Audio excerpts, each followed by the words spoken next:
So hello everyone, welcome back to the another video. यहाँ से यहाँ तक की जर्नी देखनी है। सो इस वीडियो को एंड तक ज़रूर देखना। ये एक वीडियो नहीं बल्कि आपके लिए एक पूरा कोर्स होने वाला है। जैसे कोर्स होता है ना, उस कोर्स में उससे रिलेटेड सारी इन्फॉर्मेशन रहती है। तो सेम पर्पस हमारा आज की वीडियो का भी है। तो इस वीडियो में मैं आपको सोलर के बारे में सब कुछ बताने वाला हूँ। सब कुछ मतलब सब कुछ, एवरीथिंग। और अगर फिर भी कोई चीज़ रह जाती है तो वो आप कमेंट कर सकते हो। वैसे तो मेरे को लगता नहीं कि कोई चीज़ बचेगी, बट फिर भी अगर रह जाती है तो आप कमेंट कर सकते हो। अब जैसे किसी भी कोर्स में होता है ना, कोई भी कोर्स शुरू होने से पहले उसमें आपको ये बताया जाता है कि उस कोर्स में कब क्या होगा। तो सेम चीज़ ये वीडियो शुरू करने से पहले मैं आपको बता देता हूँ कि इस वीडियो में हम क्या क्या डिस्कस करने वाले हैं। तो सबसे पहले हम डिस्कस करेंगे कि पीएम सूर्यघर मुफ्त बिजली योजना क्या है। तो क्या ये कोई गवर्नमेंट स्कीम है या कोई फ्रॉड है? तो यार, जिन लोगों को ये चीज़ फ्रॉड लग रही है, कोई ख़राब चीज़ लग रही है, तो वो सबसे पहले ये वीडियो को देखो। हमने पीएम सूर्यघर मुफ्त बिजली योजना शुरू की है। घर की छत पर सौर ऊर्जा पैनल लगाने के लिए सरकार सीधे बैंक खाते में पैसा भेजेगी। इससे 300 यूनिट तक बिजली मुफ्त मिलेगी और ज्यादा बिजली पैदा होगी वो सरकार खरीद लेगी।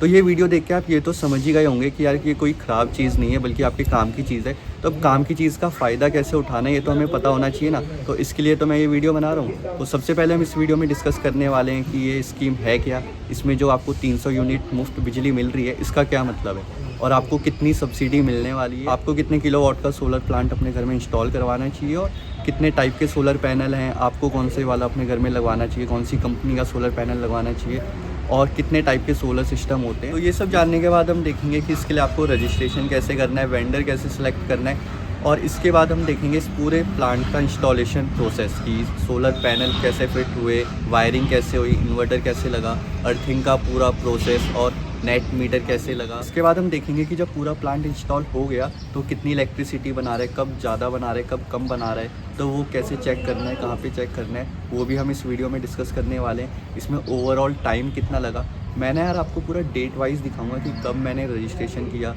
किस डेट को सामान आया, कब इंस्टॉलेशन हुआ, अर्थिंग का प्रोसेस किस डेट को हुआ, मीटर कितने टाइम में आया, सब्सिडी कितने टाइम में मिलेगी।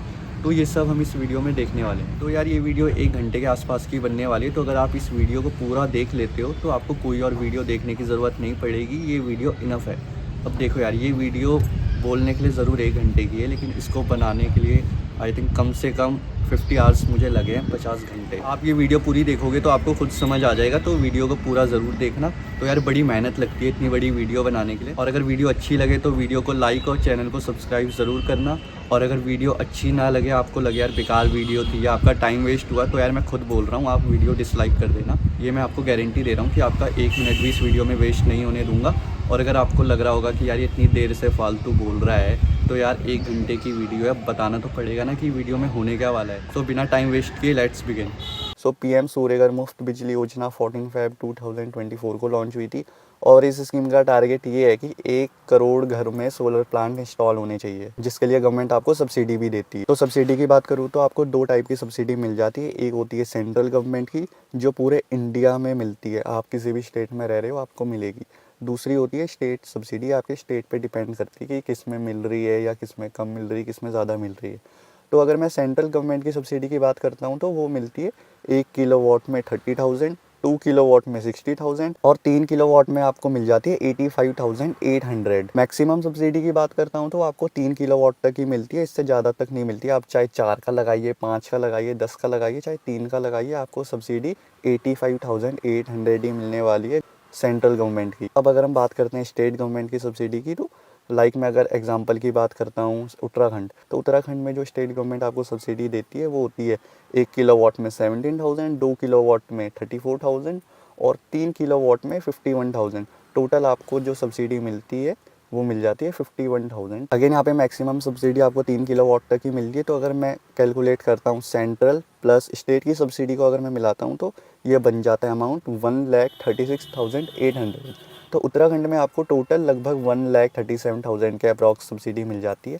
बाकी अगर आप दूसरे स्टेट में रहते हैं तो वहाँ आप गूगल में देख सकते हैं कि आपको स्टेट में कितनी सब्सिडी मिल रही है, तो उस हिसाब से आप देख सकते हैं। सो अगर आपको इस स्कीम के थ्रू अपने घर में सोलर प्लांट इंस्टॉल करवाना है तो आपको pmsuryaghar.gov.in की वेबसाइट पे खुद को रजिस्टर करना पड़ेगा। अब सबसे बड़ा क्वेश्चन ये आ जाता है कि आपको कितने किलोवाट का सोलर प्लांट अपने घर में इंस्टॉल करवाना चाहिए। देखिए, अगर मैं 1 किलोवाट के सोलर प्लांट की बात करता हूँ तो वो एक दिन में 4 से 5 यूनिट बनाता है। अगर मैं मंथली एवरेज लेता हूँ तो 120 से 150 यूनिट आपका बनाएगा 1 किलोवाट। तो अगर आपका बिल ऐसा है कि 120 से 150 यूनिट के बीच आपका बिजली का बिल अगर आता है तो आपके लिए फिर 1 किलोवाट का सोलर प्लांट सही है। और अगर मैं 2 किलोवाट के सोलर प्लांट की बात करता हूँ तो वो बनाता है आपका एक दिन में 8 से 10 यूनिट। तो अगर आप मंथली एवरेज लेंगे तो 250 के आसपास आएगा, 250 270 के नियर बाय। तो अगर आपका बिल ऐसा है कि 250 240 या 270 यूनिट के आसपास आपका बिल आ रहा है तो आपके लिए फिर 2 किलोवाट का सोलर प्लांट ज़्यादा सही है। और अगर मैं 3 किलोवाट के सोलर प्लांट की बात करता हूँ तो वो आपका बनाता है 12 से 15 यूनिट एक दिन का। तो अगर आप मंथली एवरेज लेंगे तो 350 से 400 यूनिट आपका ईजिली बना देगा। उससे ऊपर भी बनाएगा, लेकिन गाइस मैं रियल बात करता हूँ, मैं हवा में ऐसे कुछ भी नहीं बोलता हूँ। जो प्रैक्टिकलिटी की बात होती है मैं वही करता हूँ। बनाने के लिए तो आपका 3 किलोवाट 450 भी बना सकता है मैक्सिमम, अगर हम 15 किलोवाट एक दिन का लेते हैं। बट वो फिर तभी होगा कि पूरे आपके महीने भर अच्छी खासी धूप निकली हुई है। बट फिर भी अगर मैं ऐसे रफ आइडिया आपको दूं तो 350 से 400 के बीच आपका 3 किलोवाट का सोलर इलेक्ट्रिसिटी बना देगा। तो अगर आपका बिल ऐसा है कि 350 से 400 यूनिट के बीच आ रहा है तो आपके लिए फिर 3 किलोवाट का सोलर प्लांट ज़्यादा सुइटेबल है। अब आपको ये कैसे पता चलेगा यार कि आपका एवरेज बिल कितना है? कभी आपका 400 यूनिट आता होगा, कभी 300 यूनिट आता होगा, कभी 250 यूनिट आता होगा। तो आपको क्या करना है, पिछले 1 साल का जितना भी आपका बिजली के बिल हैं उन सबको कैलकुलेट करो, जितनी भी उनकी यूनिट है उन सबको कैलकुलेट कीजिए, और जो उसका कैलकुलेट होकर टोटल अमाउंट आएगा उसको 12 से डिवाइड कर दीजिए। तो सपोज़ अगर आपका एवरेज बिल 350 यूनिट के करीब आता है तो फिर आपको 3 किलोवाट का सोलर प्लांट इंस्टॉल करवाना चाहिए। अब एक क्वेश्चन आता है कि जब वेदर ख़राब रहता है, बारिश का मौसम रहता है, बादल वगैरह रहते हैं, तो क्या आपका सोलर बिजली बनाता है या नहीं बनाता है? तो देखिए, ये डिपेंड करता है आपके वेदर में। अगर मौसम ऐसा हो रखा है कि पूरा काला हो रखा है, कुछ दिख ही नहीं रहा है, कई बार हो जाता है ऐसा, तो उस केस में सोलर इलेक्ट्रिसिटी नहीं बनाएगा। अब बनाएगा भी तो बहुत ही थोड़ी सी बनाएगा। जहाँ उसको 15 यूनिट बनानी होगी वहाँ वो आधा यूनिट भी मुश्किल से बना पाएगा। लेकिन अगर मैं थोड़े नॉर्मल मौसम की बात करूँ तो हल्की फुल्की बारिश में कि थोड़े बहुत बादल भी लगे हुए हैं, धूप भी लगी हुई है, तो ऐसे में आपका 3 किलोवाट का सोलर सिस्टम जो है वो 8 से 10 यूनिट ईजिली बना देगा। और अगर तगड़ी वाली धूप है तो फिर तो आप 15-16 यूनिट मान सकते हैं एक दिन का आराम से 3 किलोवाट पे। अब आपने इस स्कीम में एक ये भी चीज़ सुनी होगी कि आपको 300 यूनिट मुफ्त मिल रही है, 300 यूनिट मुफ्त बिजली। तो इसका क्या मतलब है? देखिए, इसका कोई मतलब नहीं है। गवर्नमेंट आपको 3 किलोवाट तक जो है सब्सिडी दे रही है, 3 किलोवाट के सोलर प्लांट तक, ठीक है। तो अब इसमें गवर्नमेंट को क्या लगता है कि 3 किलोवाट का सोलर प्लांट है तो वो 300 यूनिट बिजली बनाएगा एक महीने का, तो वो आपके लिए एक तरीके से मुफ्त हो गया, ऐसा गवर्नमेंट का कहना है। वैसे तो इस बात का कोई सेंस नहीं है, क्योंकि आप इनिशियली तो अपना पेमेंट कर रहे हो ना, चाहे आप जितने किलोवाट का सोलर लगवा रहे हैं आप शुरू में तो पैसा दे रहे हैं ना, फ्री में तो नहीं लग रहा है ना वो, तो आपके लिए फ्री कैसे हो गया वो, है ना। तो उस बात का कोई वैसे मतलब नहीं है, उसका यही मतलब है कि आपको 3 किलोवाट में 300 यूनिट मिल जाएगी, आपको अलग से बिजली का बिल देने की ज़रूरत नहीं है। तो यही है उसका मतलब। सोलर सिस्टम 3 तरह के होते हैं, ऑन ग्रिड, ऑफ ग्रिड और हाइब्रिड। तो सबसे पहले हम बात करते हैं ऑन ग्रिड सोलर सिस्टम के बारे में। देखिए, ऑन ग्रिड नाम से ही समझ आ रहा है कि जो ग्रिड से कनेक्ट रहता है। अब ये ग्रिड क्या है भैया? देखिए, जहाँ से आपके घर में बिजली आती है उसी को ग्रिड बोलते हैं। आपके घर में खंबे से जो बिजली आती है उसे खंबे से आना नहीं बोलते, उसे ग्रिड से आना बोलते हैं। तो ऑन ग्रिड में होता क्या है, देखिए, इसमें मेजर 3 कंपोनेंट होते हैं। वैसे तो और भी होते हैं, लेकिन जो ज़रूरी होते हैं वो मैं आपको बता रहा हूँ। सबसे पहले होता है आपका सोलर स्ट्रक्चर, सोलर पैनल, और दूसरा होता है आपका इन्वर्टर, और तीसरा होता है आपका नेट मीटर। इसमें गाइज आपका जो मीटर होता है पहले से लगा हुआ, वो मीटर आपका चेंज हो जाता है, जिसको नेट मीटर बोलते हैं। तो इस मीटर की वर्किंग हम अभी देखने वाले हैं। उससे पहले हम बात कर लेते हैं कि ऑन ग्रिड सोलर सिस्टम काम कैसे करता है। देखिए, 2 टाइप के करंट होते हैं, डीसी करंट और अल्टरनेटिंग करंट। जो आपका सोलर पैनल बनाता है वो होता है डीसी करंट, और जिससे आपके घर के अप्लाइंसेस वगैरह चलते हैं, आपका एसी, फ्रिज, गीज़र जो भी है, ये सब एसी करंट पे चलते हैं, अल्टरनेटिंग करंट पे। तो आपके सोलर ने डीसी करंट बनाया, वो डीसी करंट गया आपके इन्वर्टर में, इन्वर्टर ने कन्वर्ट किया उसको एसी में। अब वो एसी करंट आपका जाएगा आपके मीटर में। अब मीटर में जाके क्या होगा, तो देखिए, सपोज़ आपके सोलर पैनल ने एक दिन में बनाई 15 यूनिट, 3 किलोवाट का आपका सोलर सिस्टम है, लगभग 15 यूनिट बना रहा है एक दिन का, ठीक है। तो अब देखिए, आपने दिन के टाइम उसमें यूज़ कर ली 10 यूनिट, ठीक है, 15 यूनिट उसने बनाई, आपने जितनी यूज़ करी वो करी, बाकी जो यूनिट बच जाती है आपकी वो ग्रिड में चल जाती है आपके मीटर के थ्रू। इसमें बैटरी तो है नहीं, तो बैटरी का काम आपकी ग्रिड करती है। दोबारा से बताता हूँ, इसमें बैटरी नहीं होती है, तो बैटरी का काम जो है वो आपका ग्रिड आपके लिए करती है। आपका सोलर दिन में 15 यूनिट बना रहा है, और अगर आप दिन के टाइम जैसे सनलाइट रहती है तो आप अगर 10 यूनिट खर्च कर रहे हैं, मतलब आपकी 5 यूनिट बच जा रही है, तो वो आपकी ग्रिड में चल जा रही है, एक तरीके से आपकी बैटरी में चल जा रही है। और रात के टाइम पे तो आपका सोलर बिजली बनाएगा नहीं, तो रात में आपको पंखे लाइट चलाने होंगे, तो वो इलेक्ट्रिसिटी आप फिर सीधा ग्रिड से ले सकते हो। मतलब दिन में आपने ग्रिड को दी और रात में आप उस इलेक्ट्रिसिटी को अपनी ग्रिड से ले सकते हो। तो इस तरह से आपकी जो ग्रिड होती है वो आपके लिए एक तरीके से बैटरी का काम भी करती है। तो जो इसमें मीटर लगा होता है उसे नेट मीटर बोलते हैं। अब देखिए, आपका जो अभी नॉर्मल मीटर घर में लगा हुआ है, तो जितनी लाइट आप ग्रिड से लेते हैं वो उतनी यूनिट दिखाता है कि हाँ यार, इस बंदे ने इतनी यूनिट खर्च करी है, तो उस हिसाब से फिर आपका बिल आ जाता है। लेकिन जो ये मीटर लगता है, जो नेट मीटर लगता है, ये आपका दोनों तरफ दिखाता है कि कितनी यूनिट आपने ग्रिड से ली और कितनी यूनिट आपने खुद प्रोड्यूस करी, मतलब आपके सोलर प्लांट ने बनाई। तो उन दोनों को कैलकुलेट करते हैं कि अगर आंसर पॉजिटिव में या नेगेटिव में, तो उस हिसाब से फिर आपका बिल आता है। सपोज़ आपके सोलर प्लांट ने एक महीने में बनाई 300 यूनिट, एग्जाम्पल की बात कर रहे हैं, आपके सोलर ने 300 यूनिट बनाई, ठीक है, और आपने यूज़ करी 250 यूनिट। पूरा महीना ख़त्म हो गया, आपने सिर्फ 250 यूनिट यूज़ करी है, 50 यूनिट आपकी बच गई है। तो देखिए, वो जो 50 यूनिट आपकी बची, उसका बिल आपका माइनस में आएगा, -50 यूनिट। अब होगा क्या, देखिए, सपोज़ नेक्स्ट मंथ आपके सोलर ने 300 यूनिट बनाई, ठीक है, तो उस केस में आपने यूज़ कर ली 350 यूनिट, मतलब आपने प्रोड्यूस कम करी लेकिन आपने ज़्यादा यूज़ कर ली, ठीक है। तो यहाँ पे आपने +50 यूनिट एक्स्ट्रा खर्च कर ली, ठीक है। तो पिछले महीने का -50 यूनिट था, इस महीने का +50 यूनिट है, तो आंसर आपका आ जाएगा 0, ठीक है। तो फिर आपका जो मंथली बिल आएगा वो 0 यूनिट आएगा। ये मैंने आपको एक एग्जांपल बताया है 50 यूनिट का लेके, आपका ऊपर नीचे हो सकता है, तो वो आप देख सकते हैं अपने हिसाब से। फिर ये चीज़ एक फाइनेंशियल ईयर से दूसरे फाइनेंशियल ईयर तक चलती है। तो अगर आपका बिल माइनस में आता है, तो जैसे ये फाइनेंशियल ईयर ख़त्म होता है, तो आपका देखा जाता है कि अगर आपकी बिल माइनस में है, मतलब आपने ज़्यादा यूनिट बनाई जितनी आपने कंज्यूम करी, तो जो बची हुई यूनिट होती है गवर्नमेंट उसका आपको पैसे दे देती है। एक तरीके से गवर्नमेंट आपसे वो बिजली ख़रीद लेती है।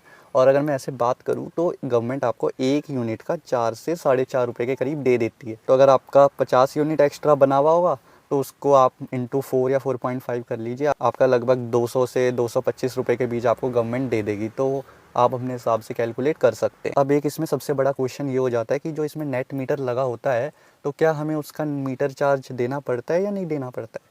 देखिए, जो आपका मीटर चार्ज है उसका सोलर सिस्टम से कोई लेना देना नहीं है, वो आपका उसमें काम वाम तो करेगा, लेकिन जो मीटर चार्ज है वो आपका पड़ेगा ही। 1 किलोवाट का आई थिंक 75 रुपये पड़ता है, और तो 2 किलोवाट की आप बात करेंगे तो 150 रुपये। तो वो आप जितने किलोवाट का मीटर लगवाएंगे तो उस हिसाब से पड़ेगा। इसका मैं एक और बात बता देता हूँ आपको, जितने किलोवाट का आप सोलर सिस्टम लगाते हैं, सपोज़ आपने 4 किलोवाट का सोलर सिस्टम लगाया, तो आपका जो नेट मीटर लगेगा वो भी 4 किलोवाट का ही लगेगा। तो फिर आप 75 इंटू 4 कर लीजिए, आपका लगभग 300 रुपये जो है वो मीटर चार्ज पड़ेगा। बट अगर आपका बिल माइनस में आ रहा है, हर महीने आप एक्स्ट्रा यूनिट बना रहे हैं, तो फिर जो आपका मीटर चार्ज है वो आपका उसी बिल में इंक्लूड हो जाएगा, तो आपका फिर वो अमाउंट उसमें एडजस्ट हो जाएगा। तो उसमें जो प्लस माइनस होगा तो वो फिर आपको देना पड़ेगा या गवर्नमेंट आपको देगी फिर। अब ऑन ग्रिड सोलर सिस्टम में एक सबसे बड़ी हमारी जो दिक्कत होती है वो ये दिक्कत होती है कि जैसे ही आपकी लाइट चली जाती है, आपका सोलर सिस्टम लाइट बनाना बंद कर देता है। अब देखिए, ऐसा क्यों होता है। अभी देखिए, मैंने क्या बताया, जो भी आपकी लाइट बनती है अगर आप कम यूज़ कर रहे हैं तो वो आपकी ग्रिड में चली जाती है, ठीक है, ग्रिड में चलेगी। अब आपको पता है यार कि कोई लाइट जो खंबे में दौड़ रही है वो कितनी पावरफुल हो सकती है, ठीक है, आप सभी जानते हैं कितना तगड़ा करंट होता है वो, ठीक है। तो हमारे घर में लाइट क्यों जाती है, ये देखिए आपको अगर लग रहा होगा कि यार ऐसे मज़े के लिए भगा देते हैं, तो ऐसा नहीं होता यार, उन्हें भी गालियाँ वालियाँ पड़ती है लाइट वालों को, उनका भी कोई अपना मन से नहीं भगाते, उनकी भी कोई दिक्कत होती है तभी जाके लाइट भगाते हैं, ठीक है। किसी के घर की वायर टूट जाती है तो फिर लाइन मैन को बुलाते हैं, तो फिर वो पोल में चढ़ के ठीक करता है। तो आपने नोटिस किया होगा उस टाइम पे लाइट कट कर देते हैं कि जब भी कोई पोल पे चढ़ता है ताकि करंट ना लगे। तो अब ऐसे में ग्रिड से तो लाइट कट गई, लेकिन हम आपके अगर सोलर ने लाइट बना के वापस ग्रिड में भेज दी तो करंट तो फ्लो हो गया ना वायर से, तो वो जो बंदा पोल पे चढ़ा हुआ है वो तो वहीं चिपक जाएगा, उसका तो काम वहीं हो जाएगा। तो इस वजह से इसमें ऐसी सेटिंग रहती है आपके इन्वर्टर में कि जैसी लाइट जाती है वो आपका जो सोलर सिस्टम होता है वो इलेक्ट्रिसिटी बनाना बंद कर देता है। बस एक यही डिसएडवांटेज है ऑन ग्रिड सोलर सिस्टम का। अगर इसके प्राइस की मैं बात करता हूँ, तो अगर आप 1 किलोवाट का सोलर प्लांट अपने घर में इंस्टॉल करवाते हैं तो वो आपको पड़ता है 60 से 65,000 के बीच में, ठीक है। 2 किलोवाट के सोलर प्लांट की बात करता हूँ तो वो 1,30,000 के आसपास पड़ता है। और अगर हम बात करें 3 किलोवाट के सोलर प्लांट की, तो वो आपको पड़ेगा 1,90,000 रुपये से लेके लगभग 2 लाख के बीच। इस बीच आपका लगेगा, ठीक है। अब हम बात करते हैं ऑफ ग्रिड सोलर सिस्टम की। देखिए ऑफ ग्रिड मतलब जो ग्रिड से कनेक्ट नहीं है, वो ऑन ग्रिड था तो ग्रिड से कनेक्ट था, ये ऑफ ग्रिड है ग्रिड से कनेक्ट नहीं है। तो देखिए इसमें आपकी 3 मेजर चीज़ें होती हैं। एक होता है आपका सोलर स्ट्रक्चर या फिर सोलर पैनल, दूसरा होता है आपका इन्वर्टर और तीसरा होता है आपकी बैटरी। इसमें आपकी बैटरीज इंक्लूड हो जाती है, नेट मीटर इसमें आपका नहीं होता है। उसमें आपकी बैटरी नहीं होती है लेकिन मीटर होता है, इसमें आपकी बैटरी होती है लेकिन मीटर नहीं होता है। तो ये मीटर से कनेक्ट नहीं है, तो ये फिर आपका अपना सेपरेट कनेक्शन रहता है, इसमें कोई गवर्नमेंट का लेना देना नहीं है। अब देखिए एक सबसे बड़ा क्वेश्चन आ जाता है कि 1 किलोवाट में क्या क्या चलेगा। देखिए अगर आप बात कर रहे हैं ऑन ग्रिड सोलर सिस्टम की, तो ऑन ग्रिड में गाइस आप कुछ भी चला सकते हैं, कितना भी लोड एक बार में चला सकते हैं, उसमें कोई दिक्कत नहीं है। बस आपका ये है कि आपकी यूनिट बढ़ के आएंगी, ज़्यादा बिजली का बिल आएगा, लेकिन ऐसा नहीं है कि आप एक बार में कम लोड चला सकते हैं या ज़्यादा चला सकते हैं, उसमें कोई लिमिट नहीं है, आप कितना भी चलाइए कोई लिमिट नहीं है उसमें। लेकिन अगर मैं बात करता हूँ ऑफ ग्रिड सोलर सिस्टम की, तो इसमें आपके पास बैटरीज आ जाती हैं और इसमें जो इन्वर्टर होता है वो एक लिमिट तक सेट रहता है कि इस लिमिट से ऊपर लोड आप नहीं चला सकते।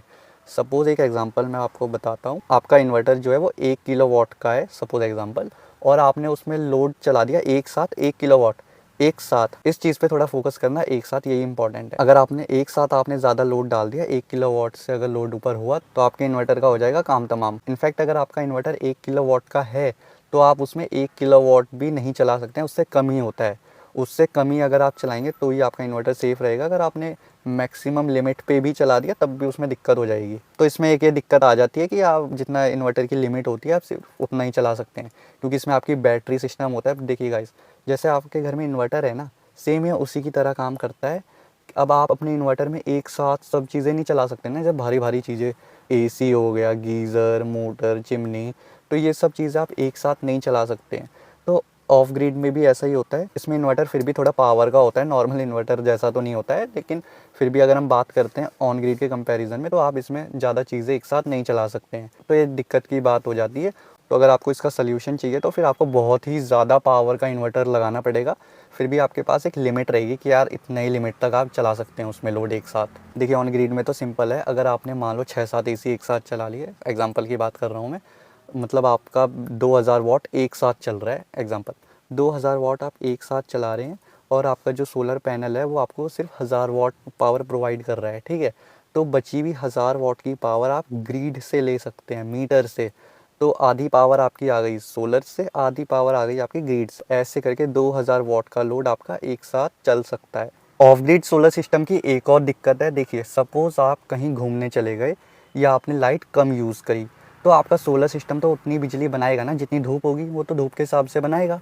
अब सपोज़ आपने इलेक्ट्रिसिटी कम यूज़ करी या आप कहीं 2-3 दिन के लिए घूमने चले गए, तो ऐसे में आपके पास बैटरी तो लिमिटेड है ना गाइज़। अगर मैं 3 किलोवाट के सोलर सिस्टम की बात करता हूँ तो उसमें आपके पास 4 बैटरी रहती है, तो आपके पास बैटरी लिमिटेड है। अब आप कहीं घूमने चले गए तो आपकी बैटरी मैक्सिमम चार्ज हो सकती है, उसकी भी एक लिमिट है, उससे ज़्यादा तो वो चार्ज होएगी नहीं। दूसरा ऑप्शन आपके पास है नहीं कि आप ग्रिड में लाइट भेज दो, तो वो जो आपका सोलर सिस्टम लाइट बनाएगा एक्स्ट्रा, वो वेस्ट हो जाएगी एक तरीके से आप देखेंगे तो। ऑन ग्रिड में तो देखिए ऐसा है, जितना आप यूज़ कर रहे हैं ठीक है, बाकी वो ग्रिड में चली जाएगी, और अगर आपने उसे यूज़ नहीं भी किया तो फिर आगे चल के गवर्नमेंट उसका आपको पैसा दे देगी, लेकिन ऑफ ग्रिड में वो आपकी वेस्ट हो जाएगी एक तरीके से। तो एक ये और दिक्कत आ जाती है ऑफ ग्रिड सोलर सिस्टम में। इसके प्राइस की मैं बात करता हूँ तो क्योंकि इसमें आपकी बैटरी भी इंक्लूड हो गई है, तो 3 किलोवाट में आपकी कम से कम 4 बैटरी लग जाती है, और अगर आप अच्छी बैटरी लगाते हैं तो आपकी कम से कम 12 से 15 हज़ार रुपये की लगेगी एक बैटरी। तो अगर हम 12,000 रुपये भी एक बैटरी का मानते हैं तो लगभग आपका 50,000 के करीब 4 बैटरी का खर्चा आ जाएगा। तो अगर आपका ऑन ग्रिड सोलर 2 लाख रुपए का लग रहा है तो ये आपका करीब 2.5 लाख रुपए का लगेगा। तो अब बात करते हैं हाइब्रिड सोलर सिस्टम की। इसमें आपके पास ऑन ग्रिड और ऑफ ग्रिड दोनों की टेक्नोलॉजी है।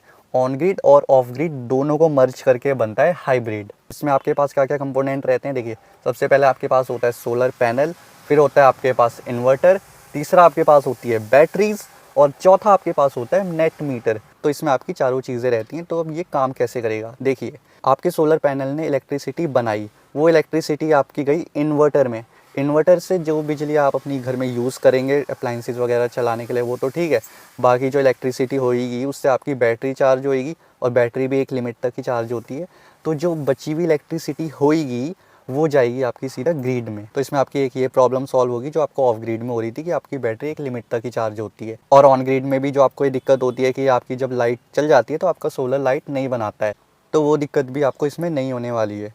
तो इसमें आपको ऑफ ग्रिड और ऑन ग्रिड दोनों के बेनिफिट मिल जाते हैं, और जो दोनों के डिसएडवांटेज थे ऑफ ग्रिड और ऑन ग्रिड दोनों के, वो भी इसमें आपके सॉल्व हो जाते हैं। तो हाइब्रिड का एक ये एडवांटेज हो जाता है। ऑफ ग्रिड में आप जैसे एक साथ ज़्यादा लोड नहीं चला पा रहे थे, बट आप वो इसमें चला सकते हैं क्योंकि इसमें आपका मीटर भी लग चुका है। तो जैसे मैंने आपको बताया था कि ऑन ग्रिड सोलर सिस्टम आपका 1,90,000 से लेके 2 लाख रुपए के बीच लगता है। तो अगर आप 2 लाख भी मानते हैं मैक्सिमम, तो आप अगर इसमें से सब्सिडी माइनस करेंगे 1,37,000, तो आपका 63,000 रुपीज़ में सोलर लग जाएगा 3 किलोवाट का। तो गाइज आप ये देख सकते हैं कि 63,000 में आपको 3 किलोवाट का सोलर सिस्टम देखने के लिए मिल रहा है, जिसमें आप कितना भी मैक्सिमम लोड चला सकते हैं, उसमें कोई दिक्कत नहीं है। ऑफ ग्रिड सोलर सिस्टम की बात करते हैं तो जैसे मैंने आपको उसमें बताया था कि आपके लगभग 2.5 लाख रुपए के करीब लगते हैं।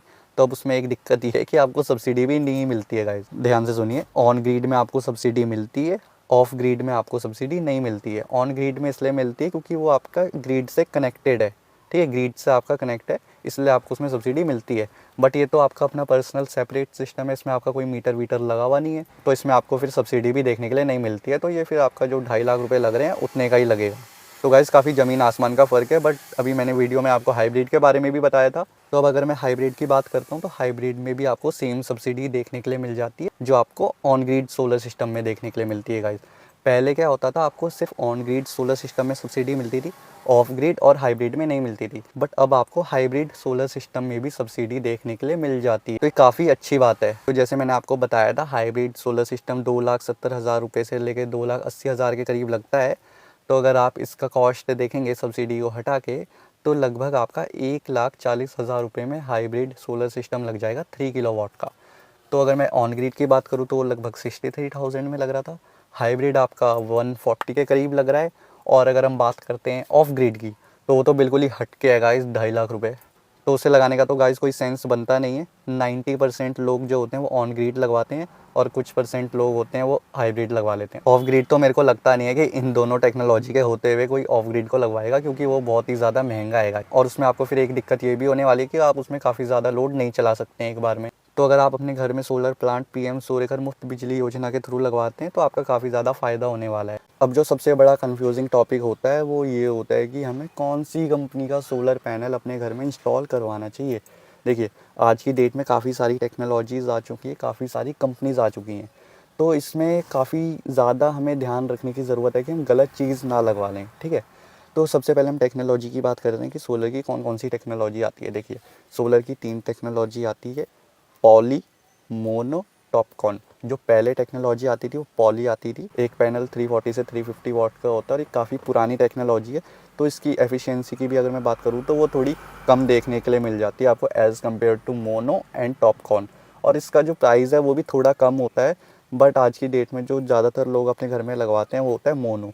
इसमें आपको क्योंकि एफिशिएंसी भी ठीक ठाक मिल जाती है। अगर मैं इसके एक पैनल की बात करता हूँ तो वो आपका पड़ जाता है लगभग 535 वाट का भी आता है आपके पास, 540 वाट का भी आता है, 550 वाट का भी आता है। तो आपका एक पैनल में ज़्यादा वाट कवर हो जाता है। सपोज़ अगर आपको 3 किलोवाट का सोलर सिस्टम अपने घर में लगवाना है तो आपको अगर मोनो के पैनल लगवाने तो 6 पैनल लगेंगे। और अगर आप पॉली वाली टेक्नोलॉजी के सोलर पैनल लगवाते हैं तो वो आपका लगभग मेरे ख्याल से 9 से 10 पैनल लग जाएंगे। तो वो आपकी जगह ज़्यादा घेरेंगे। वो थोड़े सस्ते होंगे लेकिन उसकी एफिशिएंसी भी कम होगी और वो जगह भी ज़्यादा घेरेंगे। और जो तीसरी सबसे एडवांस टेक्नोलॉजी आज की डेट में चल रही है वो होती है टॉपकॉन। देखिए गाइस, टॉपकॉन जो है अभी मार्केट में बहुत ज़्यादा पुराना नहीं हुआ है, तो उसके बारे में हम बहुत ज़्यादा भी नहीं बता सकते हैं कि कैसा है। इसको और टाइम चाहिए थोड़ा मार्केट में अभी। तो आज की डेट में अगर हम बात करते हैं तो मोनो पैनल जो होते हैं वो काफ़ी अच्छे होते हैं। अब मोनो में भी आपको एक ऑप्शन और मिल जाता है बाईफेशियल का। देखिए, मोनोफेशियल बाईफेशियल क्या होता है मैं बताता हूँ। मोनोफेशियल होता है जो आपका सिर्फ एक तरफ से इलेक्ट्रिसिटी बनाता है।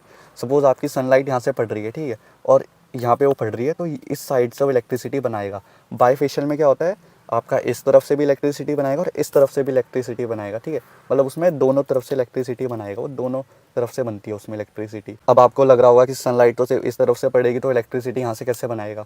देखिए, जब बाईफेशियल पैनल लगता है तो वो लगभग ग्राउंड से, जहाँ पे आप लगवा रहे हैं अपनी छत में चाहे कहीं पे भी, तो उससे लगभग कम से कम 4 फीट की हाइट पे लगता है। स्लोप रहता है ना, तो सपोज यहाँ पे 4 फीट हो गया, यहाँ पे 6 फीट या 5 फीट जो भी है, जो आपका सोलर का स्ट्रक्चर बनता है उसके नीचे वाइट पेंट करते हैं छत में। सपोज अगर आप छत में लगवा रहे हैं तो उसमें क्या होता है, जैसे ही आपकी सनलाइट पड़ती है वाइट सरफेस पे तो थोड़ा सा हल्का सा वो रिफ्लेक्ट करता है उसके पीछे वाली साइड पे भी, तो उसमें थोड़ा आपका जो इलेक्ट्रिसिटी है वो थोड़ी ज़्यादा बन जाती है। बट कोई बहुत ज़्यादा डिफरेंस नहीं आता। अगर आपका 3 किलोवाट का सोलर सिस्टम 15 यूनिट बना रहा है तो वो आपका 16 से 17 यूनिट बनाएगा बाईफेशियल। 1 से 1.5-2 यूनिट का फ़र्क होता है, कोई बहुत ज़्यादा डिफरेंस नहीं होता है। मेन जो आपका बनाता है वो ये वाली साइड बनाती है। और अगर मैं दोनों के प्राइस की बात करता हूँ तो लगभग आपका 1 वॉट पे 1 रुपये का अंतर होता है। तो अगर आप 3 किलोवाट का सोलर सिस्टम लगवाते हैं मोनोफेशियल या बाईफेशियल का, तो जो बाईफेशियल का सोलर सिस्टम होगा वो आपका 3,000 रुपये महंगा पड़ेगा। 3 किलोवाट मतलब 3,000 रुपये। तो अगर आपको वो लगवाना है तो आप वो भी लगवा सकते हैं। अब हम अगर बात करते हैं कि आपको कौन सी कंपनी का सोलर पैनल लगवाना चाहिए, तो देखिए आज की डेट में काफ़ी सारी कंपनीज आ चुकी हैं सोलर पैनल की, लेकिन मैं आपको कुछ कंपनी के बारे में बताने वाला हूँ जिसके सोलर पैनल सबसे ज़्यादा चलते हैं मार्केट में। तो सबसे पहले आपके पास आ जाता है एक अडानी के सोलर पैनल हो गए, गौतम के हो गए, विक्रम सोलर हो गया, और वारी के सोलर पैनल जो हैं ये काफ़ी ज़्यादा चलते हैं मार्केट में। ठीक है, आप इनमें से कोई भी लगा सकते हैं। अब आपके पास ल्यूमिनस का भी सोलर पैनल आ गया है, तो आपको अगर ल्यूमिनस का सोलर पैनल लगवाना है तो आप वो भी लगवा सकते हैं। और अगर मैं बात करूँ इन्वर्टर की, तो इन्वर्टर की भी अगेन काफ़ी सारी कंपनीज़ हैं, लेकिन जितनी भी गाइस कंपनीज़ है वो सब मेड इन चाइना के इन्वर्टर आपको दे रही है। इंडिया में कोई भी इन्वर्टर नहीं बनता है। आप अगर किसी भी इन्वर्टर का ढांचा देखेंगे तो आपको सेम एक तरीके का दिखने वाला है, क्योंकि वो सब एक ही जगह से आ रहा है, तो वो दिखने में तो सेम ही होगा ना गाइस। तो जो आपका इन्वर्टर है वो सब चाइना का होता है। तो आप उसमें ऐसा नहीं है कि ये कंपनी लगवाएं, वो कंपनी लगवाएं, वो ज़्यादा अच्छी है, ये ज़्यादा अच्छी है। सपोज़ हैवल्स के इन्वर्टर की बात करता हूँ मैं, ल्यूमिनस की बात करता हूँ, या पॉलीकैब है, या कोई अगर और कंपनी है, तो जो ये कंपनीज़ है इनका जो इन्वर्टर के अंदर भरा हुआ होता है मटेरियल वो सब सेम रहता है। बस ऊपर से कंपनी का अपना वो लोगो लगाया रहता है उस पर कि इनका इन्वर्टर है, बट वो होता सब चाइना का है। इंडिया में अभी कोई भी ऐसा इन्वर्टर बना नहीं है, तो आप कोई भी इन्वर्टर अपने घर में लगवा सकते हैं। बट उस पर आप ये ध्यान रखिए, अपने वेंडर से बात कर लीजिए कि आपको मैक्सिमम वारंटी उस पर मिलनी चाहिए। आपको जिस कंपनी के इन्वर्टर में सबसे ज़्यादा वारंटी मिल रही है आप उसको अपने घर में इंस्टॉल करवाइए। ठीक है, क्योंकि अंदर तो सब कुछ सेम भरा हुआ है, तो आप ये नहीं बोल सकते कि यार हैवल्स का है तो ये अच्छा होगा, इसमें भले ही 5 साल की वारंटी है, ऐसा ज़रूरी नहीं है। तो अगर आपको कोई और कंपनी मिल रही है जिसमें 10 साल की वारंटी मिल रही है या उससे ज़्यादा की मिल रही है, मैक्सिमम 10 की मिलती है, उससे ज़्यादा मिलती है तो अच्छी बात है, बट अगर 10 की मिलती है तो आप वो वाला लगवाइए, क्योंकि लॉन्ग टर्म की बात है। आप लॉन्ग टर्म में अगर आपके इन्वर्टर में कोई भी दिक्कत आती है तो फिर वारंटी में कवर हो जाएगा। और क्योंकि इन्वर्टर सस्ती वस्ती चीज़ नहीं है कोई, कम से कम आपका 25 से 30 हज़ार रुपये का एक इन्वर्टर आता है, तो कोशिश कीजिए आपको उसमें सबसे ज़्यादा वारंटी मिल ले। ठीक है, वैसे अगर मैं 5 साल की बात करता हूँ तो आप कोई भी सोलर सिस्टम लगवाइए, किसी भी वेंडर से लगवाइए, आपको 5 ईयर्स का एनुअल मेंटेनेंस जो होता है वो फ्री मिलता है। गवर्नमेंट की जो ये स्कीम है, इसका जो एग्रीमेंट बनता है, आपका वेंडर इसका एग्रीमेंट बनाता है, आप रजिस्ट्रेशन करेंगे। ठीक है, और फिर उसके बाद आपका वेंडर एग्रीमेंट बनाएगा, बाकी का प्रोसेस उसके बाद होगा। तो उस एग्रीमेंट में सब कुछ लिखा रहता है कि कौन सी कंपनी का सोलर लगेगा, कौन सी कंपनी का इन्वर्टर लगेगा, कौन सी कंपनी की वायर लगेगी, सब लिखा रहता है। तो उसमें एक चीज़ ये भी रहती है कि 5 ईयर्स तक जो भी आपके प्लांट में कोई भी अगर प्रॉब्लम आती है तो वो आपका वेंडर आपको सॉल्व करके देगा। ठीक है, बाकी अगर आप बात करते हैं अपने वेंडर से तो हो सकता है वो आपका टाइम थोड़ा बढ़ा दें, वैसे नहीं बढ़ाते हैं जनरली। लेकिन आपको अगर मैं इन्वर्टर की बात करूँ तो इन्वर्टर में एक्स्ट्रा वारंटी मिल जाती है, वो क्योंकि कंपनी पे डिपेंड होता है। ठीक है, और अगर मैं सोलर पैनल की बात करता हूँ तो सोलर पैनल में आपको जो है लगभग 25 ईयर्स की वारंटी मिल जाती है, 25 साल की। लेकिन अब ऐसा नहीं है कि 25 साल पूरे हो गए तो आपका सोलर बिजली बनाएगा ही नहीं। आप ये मान लीजिए कि आपका जो सोलर है वो हर साल 0.5 से लेके 1% तक इलेक्ट्रिसिटी जनरेशन कम करता रहेगा। तो अगर मैं 25 साल बाद की बात करता हूँ तो आपका जो सोलर प्लांट है वो 75 से 80% के करीब बिजली बनाएगा। सपोज़ आपका प्लांट अगर आज की डेट में 100 किलोवाट बिजली बना रहे हैं तो अगले 25 साल बाद वो 75 से 80% के बीच बिजली बनाएगा। वैसा पूरा ख़त्म नहीं हो जाएगा, बस उसकी एफिशिएंसी थोड़ी कम हो जाएगी। अब अगर मैं वायर की बात करता हूँ तो अगेन वायर भी काफ़ी सारी कंपनीज़ की है, बट आप देखिए जो थोड़ी अच्छी ब्रांड की वायर्स हैं आप उसको लीजिए। जैसे अगर मैं पॉलीकैब की बात करता हूँ, हैवल्स की बात करता हूँ, या वी गार्ड की बात करता हूँ, तो ये जो वायर्स हैं इनकी वायर काफ़ी अच्छी होती है, आप इनको अपने घर में यूज़ कर सकते हैं। क्योंकि गाइस ये काफ़ी लॉन्ग टर्म की बात होती है। 25 साल तो खाली ये बोलने के लिए है, एक तरीके से आपका लाइफ टाइम है। तो आपको ये ध्यान रखने की ज़रूरत है कि आपकी वायर्स जो हैं वो लोकल ना हो। लोकल वायर होगी तो आपका सिस्टम जल्दी ख़राब हो जाएगा और फिर आपको आगे चल के ज़्यादा ही वो खर्चा करने की ज़रूरत पड़ जाएगी उसमें। तो इसमें कोशिश कीजिए आप जितना अच्छी कंपनी की वायर लगा सकते हैं उतना अच्छी कंपनी की वायर लगाइए। तो जैसे मैंने बताया था कि आपका सोलर सिस्टम 25 साल बाद 75 से 80% एफिशिएंट रहेगा। तो वो तब रहेगा अगर आप रेगुलर उसका ढंग से मेंटेनेंस करते रहेंगे। अब इसके मेंटेनेंस को कोई बहुत ज़्यादा चीज़ नहीं चाहिए होती है। इसके जो मेंटेनेंस होता है उसको नॉर्मल क्लीनिंग चाहिए होती है कि आप 15-15 10-10 दिन में इसमें थोड़ा पानी और वाइपर मार दीजिए, जो उसमें धूल वगैरह होती है, मिट्टी वगैरह, वो सब निकल जाए। क्योंकि अगर उसमें धूल मिट्टी वगैरह रहेगी तो आपकी एफिशिएंसी ऑटोमेटिकली काफ़ी कम हो जाएगी। आपका सोलर बिजली कम बनाएगा। आपने खुद ये एक्सपीरियंस किया होगा अगर आपके घर में ऑलरेडी लगा हुआ है तो, ठीक है। लेकिन अगर नहीं लगा हुआ है तो आपको ये ध्यान रखने की ज़रूरत है कि आप उसमें रेगुलर अपना सफाई करते रहिए, और इससे आपका फिर सोलर की जो कंडीशन है वो भी आगे चल के काफ़ी अच्छी रहेगी। तो यार गाइस, अभी आपने देखा पीएम सूर्यघर मुफ्त बिजली योजना के बारे में। तो आपको कितने किलोवाट का सोलर प्लांट लगवाना चाहिए, सब्सिडी कब मिलेगी, कितनी मिलेगी, तो ये सब आपको पता चल गया होगा। तो अब हम देखने वाले हैं कि आपको इस स्कीम के लिए रजिस्ट्रेशन कैसे करना है और वेंडर कैसे सिलेक्ट करना है। रजिस्ट्रेशन करने के लिए आपको गूगल पे टाइप करना है पीएम सूर्यघर मुफ्त बिजली योजना। तो सबसे ऊपर ये वेबसाइट आ जाएगी, national portal for rooftop solar. आप इसको क्लिक करेंगे, ये आपका ओपन हो जाएगा। सो यहाँ पे आपको काफी कुछ दिख रहा होगा, तो आपको यहाँ पे अप्लाई फॉर रूफटॉप सोलर पे क्लिक करना है। जैसे ही आप इसे ओपन करेंगे यहाँ पे रजिस्ट्रेशन के लिए आएगा, तो आप सिंपली रजिस्ट्रेशन पे क्लिक करेंगे। रजिस्ट्रेशन करने के लिए आपको सबसे पहले अपना स्टेट सेलेक्ट करना है। जैसे मैं उत्तराखंड में रहता हूँ तो मैं उत्तराखंड कर लेता हूँ। फिर डिस्ट्रिक्ट सेलेक्ट करनी है। देन आपको सिलेक्ट करनी है कंपनी। आपके घर में जो इलेक्ट्रिसिटी आती है वो किस कंपनी से आती है वो आपको यहाँ पे डालना है। मेरे घर में उत्तराखंड पावर कॉर्पोरेट लिमिटेड से आती है। कंज्यूमर अकाउंट नंबर यहाँ पे आपको डालना है। आपके बिल पे ये मेंशन होगा, बिजली के बिल पे। यहाँ पे आपको एक कैप्चा डालना है, जो भी इसमें आपको यहाँ पे लिखा हुआ दिखेगा आपको एज इट इज लिख देना है। तो कैप्चा डालने के बाद आपको यहाँ पे जो भी आपका नाम बिजली के बिल पे रजिस्टर्ड होगा वो आपको यहाँ पे दिख जाएगा। देन आप प्रोसीड पे क्लिक करेंगे। सो प्रोसीड करने के बाद आपको यहाँ पे मोबाइल नंबर डालना है। मोबाइल नंबर डालने के बाद आपको यहाँ एक ओटीपी के लिए क्लिक करना है। आपके फोन पे ओटीपी आएगा, वो आपको यहाँ पे डालना है। ओटीपी डालने के बाद आपको यहाँ ईमेल का ऑप्शन दिख रहा होगा, तो ये ईमेल ऑप्शनल है, ये जरूरी नहीं है डालना। आपको डालना है तो आप डाल सकते हैं, मैं नहीं डाल रहा हूँ। फिर आपको यहाँ पे कैप्चा फिल करने के लिए आएगा। यहाँ पे आपको एज इट इज लिख देना है जो भी दिख रहा है। देन आपको प्रोसीड पे क्लिक करना है। तो रजिस्टर करने के बाद आपको यहाँ पे आपके डिटेल्स दिख जाएंगी जो भी आपके बिजली के बिल में मेंशन है, और अगर इसमें कुछ मिस्टेक है तो वो आप ठीक कर सकते हैं। सो यहाँ पे जेंडर डालने के लिए आ रहा है, तो जेंडर में सिलेक्ट कर लेता हूँ। सो यहाँ पे आपका मेन एड्रेस आ जाएगा। सो अगर आपका कोई दूसरा एड्रेस भी है वो आप यहाँ पे लिख सकते हैं। यहाँ पे आप अपनी सिटी डाल सकते हैं। स्टेट उत्तराखंड है मेरा। और यहाँ पे आपको एक क्वेश्चन पूछेगा, did any CSC VLE help you in filling the application. So यहाँ पे हम नो कर देंगे। एंड यहाँ पे आपको पिन कोड पूछेगा, तो पिन कोड मैं डाल देता हूँ। देन यहाँ पे आपको दिख रहा होगा एंटर CSC VLE ID। तो जो इसमें हमें क्वेश्चन पूछा था कि इसने आपको हेल्प की है ये फॉर्म भरने में या नहीं की है, तो नहीं करी है, तो यहाँ पे फिर हम ID भी नहीं डालेंगे उसकी। देन आप नीचे करेंगे, तो यहाँ पे आपको अपनी इलेक्ट्रिसिटी डिस्ट्रीब्यूशन कंपनी का सर्कल का नेम टाइप करना है, कहाँ पे आपका एरिया आता है। देन अगर आपका कोई डिवीजन नेम है तो वो आप यहाँ पे डाल सकते हैं। अगर आपका कोई सब डिवीजन नेम भी है डिस्ट्रीब्यूशन कंपनी का है आपकी, तो वो आप यहाँ पे डाल सकते हैं। मैं यहाँ सिर्फ वही चीजें डाल रहा हूँ जो मैंडेटरी है, ऑप्शनल चीजें डाल के कोई खास फायदा है नहीं, खाली टाइम वेस्ट है उसमें। सो मैं जिसमें स्टार्स लगे हुए हैं सिर्फ वही चीज फिल कर रहा हूँ। सो यहाँ पे आपका अकाउंट नंबर डालने के लिए आ रहा है, तो हमारा यहाँ ऑलरेडी डल चुका है रजिस्ट्रेशन करने के बाद। यहाँ पे आपका दिखा रहा है सैंक्शन लोड, तो आपका अभी करंट में जितने भी किलोवाट का मीटर लगा हुआ है वो यहाँ पे आपका दिखाएगा। जैसे मेरा 2 किलोवाट का लगा हुआ है तो 2 किलोवाट दिखा रहा है। यहाँ पे आपको कॉन्टेक्ट डिटेल दिखा देगा, आपने क्या मोबाइल नंबर डाला है, ईमेल डाला होगा तो वो भी यहाँ पे दिखा देगा। यहाँ थोड़ा नीचे करेंगे तो आपको सोलर रूफटॉप डिटेल्स डालने के बारे में आएगा, आपकी क्या कैटेगरी रहेगी, तो यहाँ पे आपको सिलेक्ट कर सकते हैं। यहाँ रेजिडेंशियल का ऑप्शन आ जाएगा, रेजिडेंशियल एंड वेलफेयर एसोसिएशन मिल जाएगा, सो हम रेजिडेंशियल कर देंगे।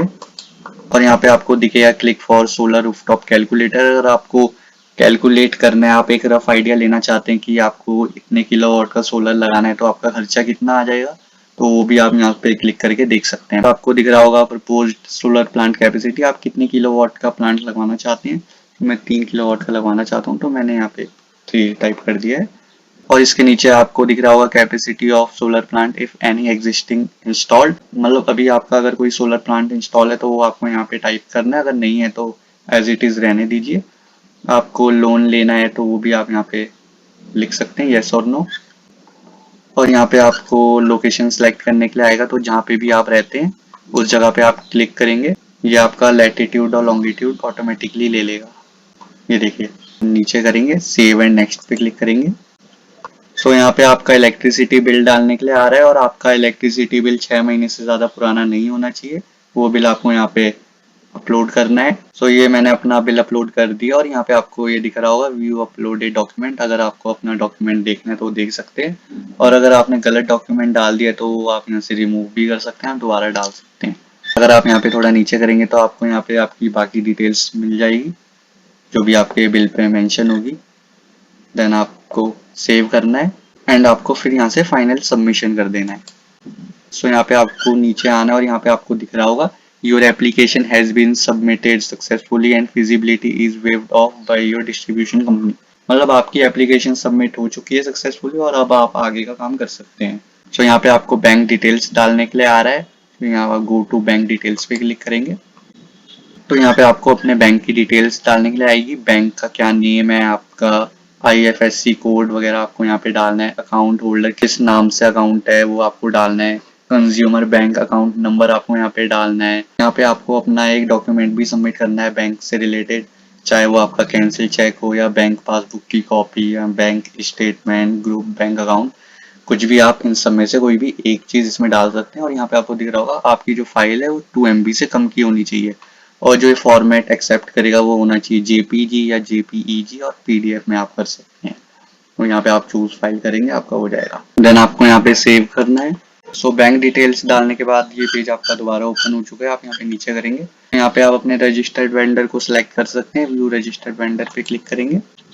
सो यहाँ पे आपके स्टेट के जितने भी रजिस्टर्ड वेंडर्स होंगे वो आपको यहाँ पे दिख जाएंगे, जिससे आप अपना सोलर प्लांट लगवाना चाहें आप लगवा सकते हैं। यहाँ पे आपको ये भी दिख जाएगा कि इस वेंडर ने कितने प्लांट इंस्टॉल करे हैं अभी तक, और यहाँ पे आपको इनकी ईमेल भी दिख जाती है, आप ईमेल करके इनसे डिटेल ले सकते हैं। मोबाइल नंबर भी आपको यहाँ पे दिख जाता है। रेटिंग्स यहाँ पे कमिंग सून लिखा आ रहा है, अभी नहीं आएंगे रेटिंग किसी की भी, आई थिंक ऐसे यहाँ रेटिंग किसी की भी नहीं दिख रही है। यहाँ पे आपको काफी सारे पेजेस देखने के लिए मिल जाएंगे, आपके स्टेट में जितने भी वेंडर होंगे वो सब यहाँ पे दिख जाएंगे। लेट्स सपोज मैं यहाँ 5th नंबर पे क्लिक करता हूँ तो 5th पेज में जितने वेंडर्स थे वो सब खुल चुके हैं। तो यहाँ पे आपको बहुत सारे वेंडर्स देखने के लिए मिल जाते हैं, आप किसी से भी अपना सोलर प्लांट इंस्टॉल करवा सकते हैं। आप 5-6 लोगों से बात कर लीजिए, जो आपको सही लगता है आप उससे करवाइए अपना काम।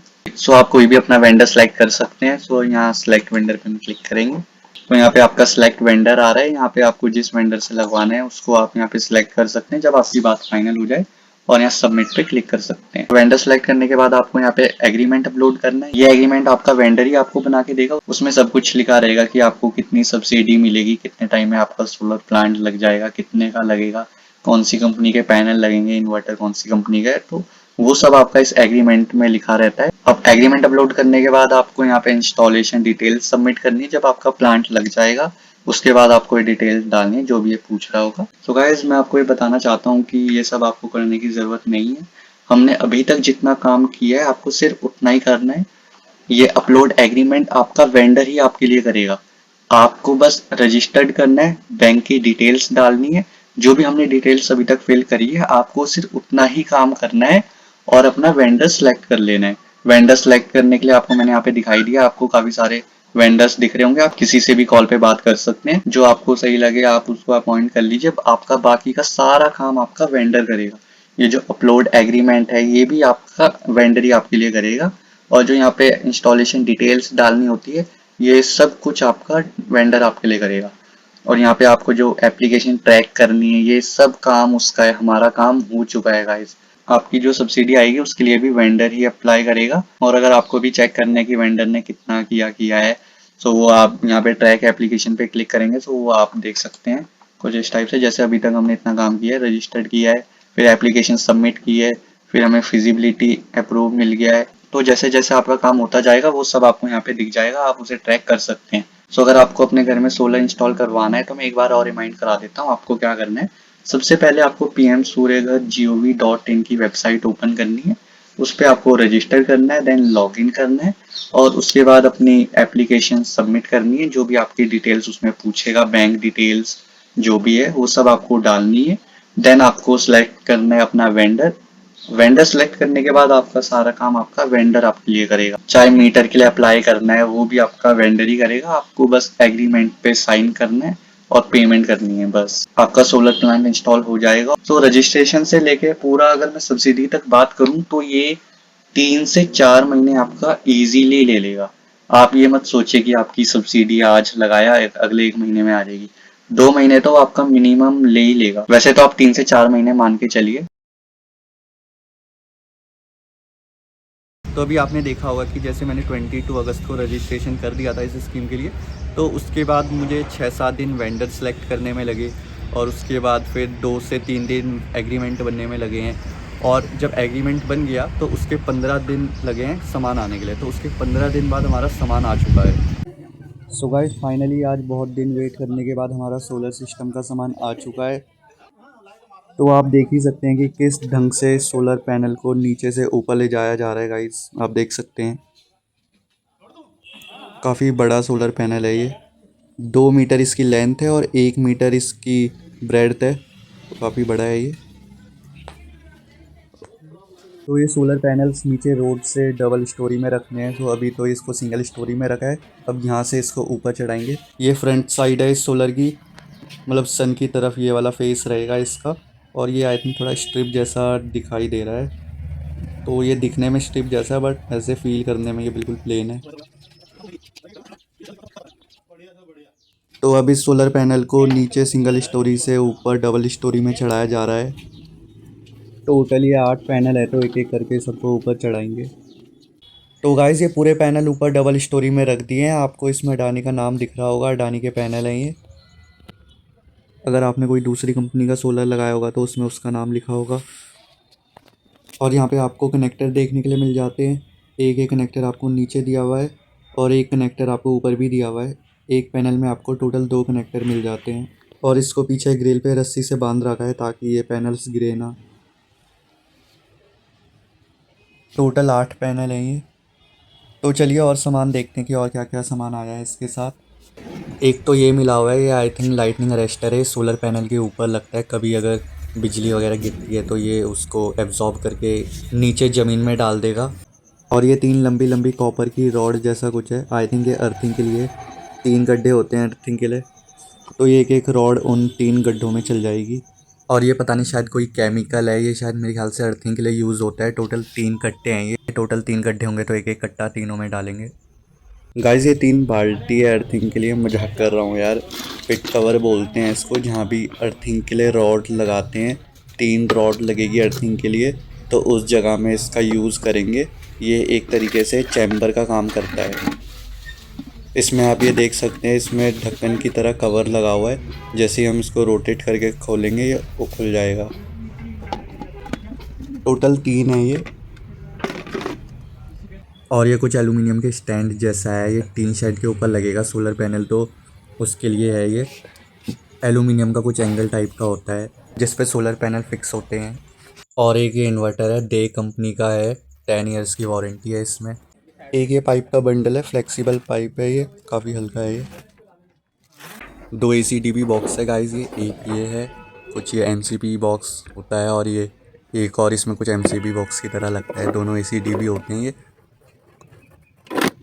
और एक ये थोड़ा फ्लेक्सिबल पाइप और है हमारे पास, एल्बो बोलते हैं इनको। इलेक्ट्रिसिटी की वायर के जो पाइप हैं उस पर लगते हैं ये।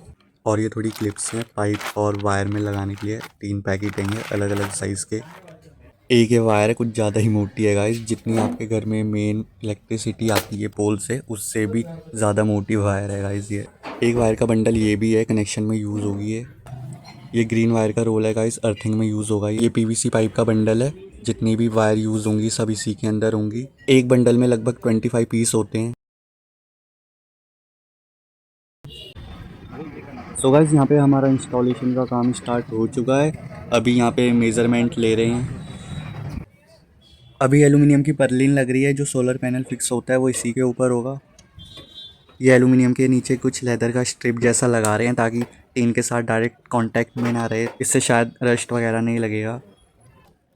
सो गाइस ये आप देख सकते हैं कि एलुमिनियम की पर्लिन को किस तरह टीन के साथ फिक्स करते हैं। पहले इसमें होल करते हैं, फिर इसमें कुछ स्क्रू डाल के कुछ टाइट करते हैं इसकी हेल्प से।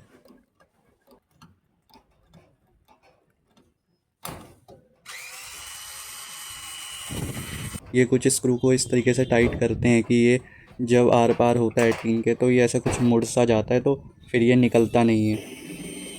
सारी पर्लिन ये टीन सेट पे लग चुकी है। अब इसके ऊपर सोलर पैनल्स को इंस्टॉल करेंगे।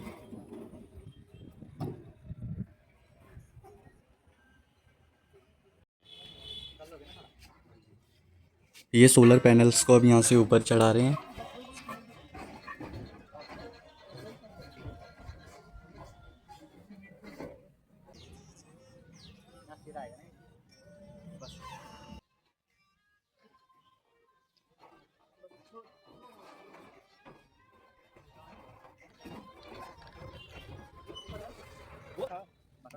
अब ये सोलर पैनल को ऐसे रख के इसको थोड़ा सही से लगा रहे हैं, फिर इसको फिक्स करेंगे।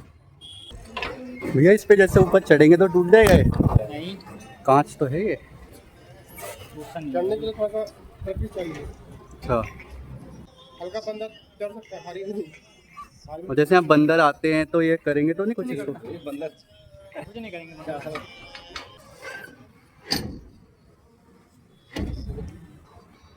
8 पैनल लगेंगे यहाँ पे, तो एक लाइन में भी 4 तो लगा दिए हैं।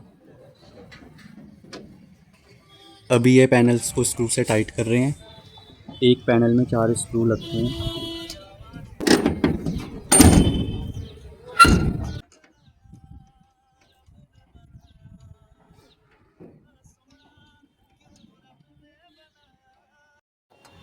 तो गाइस ये सारे पैनल ऊपर लगा दिए हैं। अब जो जो टाइट होने बचे होंगे उनको टाइट करेंगे।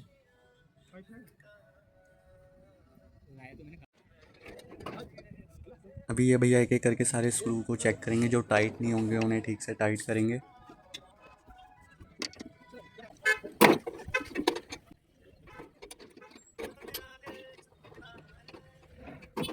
अभी गाइस ये यहाँ पे लाइटनिंग अरेस्टर लगा रहे हैं, तो ये उसके नीचे भी कुछ रबड़ की स्ट्रिप होल लगा रहे हैं जो इन्होंने एल्यूमिनियम के पर्लिन पे लगाया था।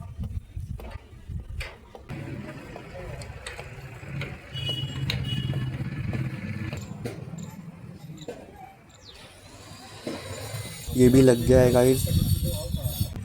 अभी ऊपर का इंस्टॉलेशन वाला पार्ट तो लगभग पूरा हो चुका है। अब थोड़ा इन्वर्टर और वायर का काम बचा है गाइस। अब बारी है इन्वर्टर की, तो अभी इन्वर्टर की अनबॉक्सिंग हो रही है, फिर इसको वॉल पे लगाएंगे। तो कुछ ऐसा है हमारा इन्वर्टर, दे कंपनी का है, वाइट कलर का। तो इन्वर्टर लगाने के लिए अभी यहाँ पे मार्क लगा रहे हैं ताकि इन्वर्टर बिल्कुल सीधा लगे। और अगर आप भी कभी अपने घर में सोलर इंस्टॉल करवाते तो उसका इन्वर्टर ऐसी जगह पे लगाए जहाँ पे पानी वगैरह बिल्कुल भी ना जा पाए। तो इन्वर्टर लगाने के लिए सबसे पहले इसका स्टैंड लगाते हैं वॉल पे, और फिर इसी में इसको हैंग करते हैं। इसमें कुछ खांचे टाइप के बने रहते हैं, तो ये इन्वर्टर फिर इसके स्टैंड में फिक्स हो जाता है। तो ये भैया अभी एसी टीवी बॉक्स की वायरिंग वगैरह कर रहे हैं। अब इसकी बारी है वॉल पे हैंग होने की।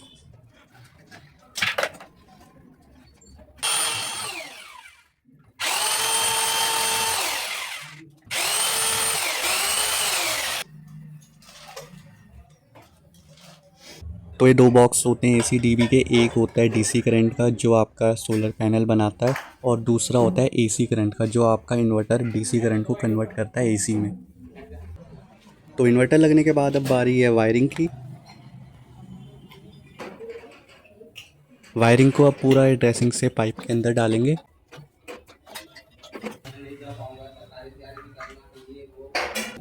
गाइस ये जो सोलर की वायरिंग होती है इसको पाइप के अंदर रखते हैं, ऐसे खुले में नहीं रखते हैं। तो जो सोलर पैनल में भी वायरिंग होएगी उसको भी ये पाइप के अंदर डालेंगे फॉर सेफ्टी पर्पस। तो गाइस ये आप देख सकते हैं जो सोलर पैनल के नीचे वायर है उसको भी ये बढ़िया ढंग से ड्रेसिंग से पाइप के अंदर डाल रहे हैं। तो काम तो गाइस ये काफ़ी अच्छा कर रहे हैं ये लोग।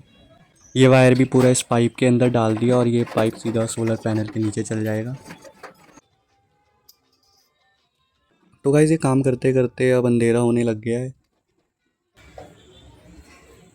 ऊपर सोलर पैनल से वायर नीचे इन्वर्टर तक तो आ गई है। तो गाइस शाम के 7:30 बज चुके हैं और काफ़ी ज़्यादा अंधेरा हो गया है। वैसे ही आजकल सितंबर का मंथ चल रहा है तो सितंबर में काफ़ी जल्दी अंधेरा हो जाता है, तो फिर बाकी का काम कल होगा। तो गाइस जहाँ से भैया ने कल काम छोड़ा था आज वहीं से शुरू कर रहे हैं। और ये वही मोटी वाली केबल है जो मैंने आपको दिखाई थी, ये मेन वायर होती है एसी करंट की जो सीधा हमारे एमसीबी बॉक्स पे लगेगी। ये वायर इतनी मोटी है कि ये पाइप के अंदर भी इजीली घुसती नहीं है, तो फिर इसको बिना पाइप के लगाया जाता है। इस वायर को अब थोड़ा छिल रहे हैं क्योंकि जहाँ पे इन्वर्टर लगा है उस जगह में इस वायर को पाइप के अंदर डालेंगे ताकि ये थोड़ा उस जगह पे अच्छा लगे। इसलिए थोड़ा लास्ट का थोड़ा 2 मीटर के करीब इस वायर को छिला है। इस केबल के चारों तरफ एक एल्यूमिनियम की वायर लिपटी रहती है तो उस वजह से ज़्यादा मोटा वायर रहता है, तो सिर्फ उसको निकाला है तो कोई सेफ्टी में इशू नहीं आएगा उससे। और यहाँ पे ये भैया अर्थिंग की वायर को पाइप के अंदर डाल रहे हैं। अब ये वायर को पाइप के अंदर डाल के बढ़िया ढंग से पाइप को फिक्स कर रहे हैं। फिनिशिंग तो गाइस आप देख सकते हैं बहुत ही अच्छी आई है। अभी गाइस ये जो अर्थिंग की वायर ऊपर से नीचे आ रही है इसको गेट के ऊपर से लेके जाएंगे। तो ये आप देख सकते हैं किस तरह से इसको गेट के ऊपर से ले गए हैं। ये वाली जो मेन केबल ऊपर से नीचे आ रही है, अब इसको यहाँ नीचे थोड़ा पाइप लगाएंगे ताकि ये दिखने में थोड़ा ठीक लगे।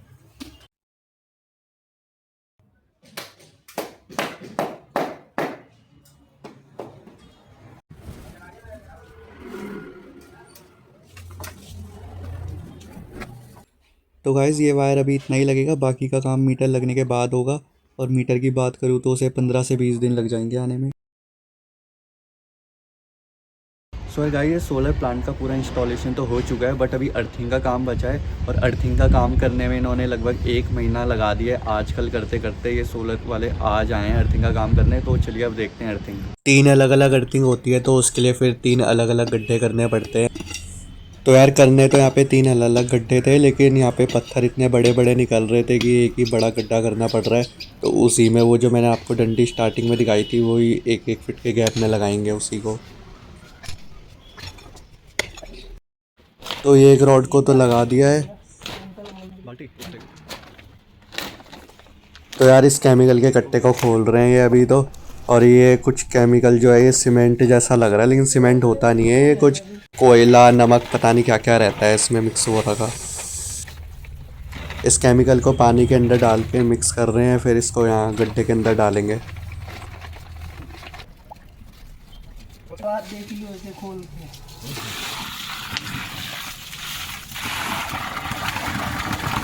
तो इसमें पहले पानी में मिला के डाला और अब ये ऊपर से थोड़ा सूखा वैसे ही डाल रहे हैं थोड़ा सा।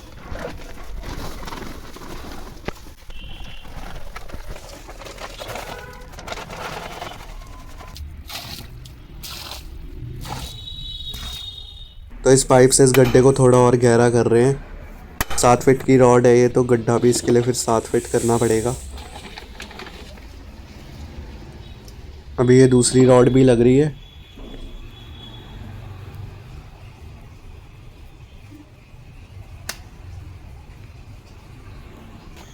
अभी ये दूसरे गट्टे के खुलने की बारी है।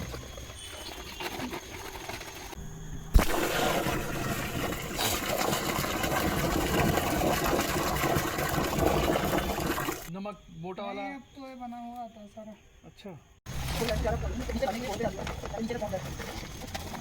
2 रॉड तो लग गई, अब ये तीसरी रॉड भी लगने वाली है।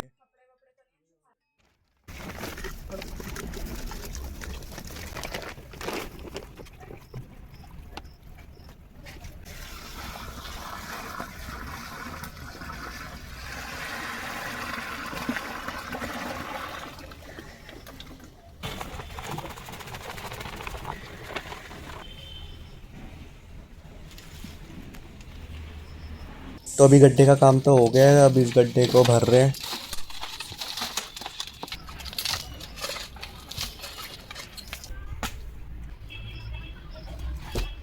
गड्ढा तो भर दिया, अब इसमें कनेक्शन होना बचा है, वो तो ऊपर से ही होगा। जहाँ पे रॉड लगा रखी है उस जगह पे इसको फिट कर रहे हैं।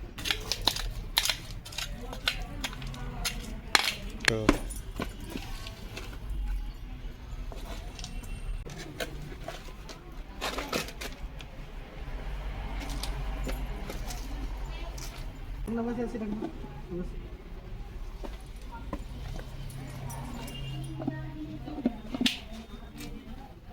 तो यार ये तीनों कवर को इसमें लगा दिया है और अभी कनेक्शन का काम बचा हुआ है। तो अगर मैं आपको इसे खोल के दिखाऊं तो ये कुछ इस टाइप से खुल जाएगा। ये आप देख सकते हैं इसमें अभी कनेक्शन होना बाकी है। तो अभी अर्थिंग के लिए वायरिंग हो रही है।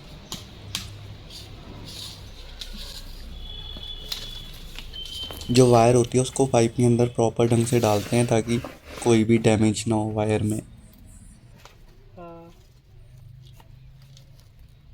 अब इस वायर को रॉड पे लगाएंगे जो ये गड्ढे के अंदर गई हुई है। उसके लिए इसमें कुछ वायर में आगे से कुछ लगाना पड़ता है जिस पे स्क्रू हो सके।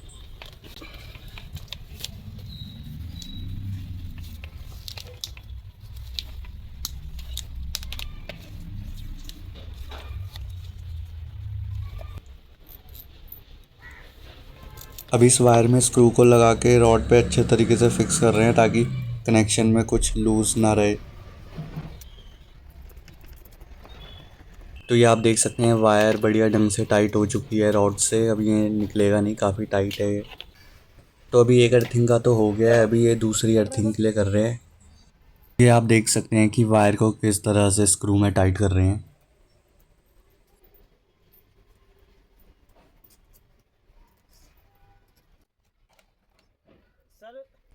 अभी ये यहाँ पे तीसरी अर्थिंग के लिए भी कर रहे हैं। रास्ते में सब खाना भी खाया था ना हमने।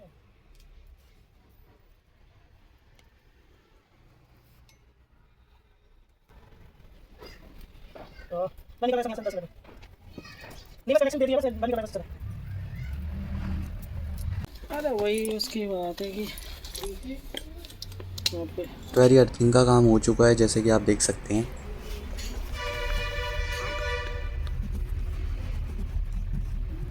ये कुछ इस तरह से कनेक्शन हो रखा है।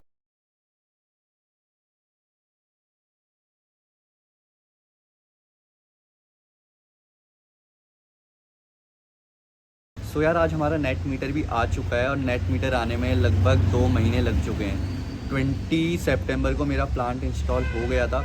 उसके बाद आज 15 नवंबर है, तो लगभग 2 महीने लगे हैं नेट मीटर आने में। इतना टाइम लगता नहीं है, 15 से 20 दिन में आ जाता है, बट इस बार ज़्यादा टाइम लग गया है। तो चलिए देखते हैं।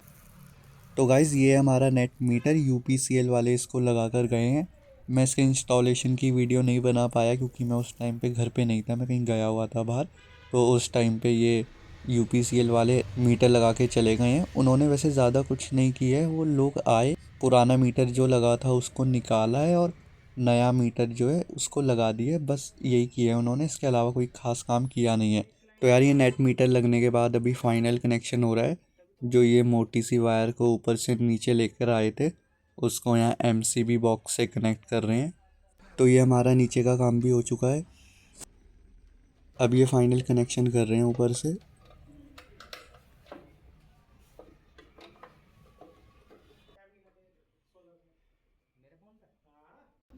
तो गाइस ये फाइनली हमारा पूरा कनेक्शन हो चुका है।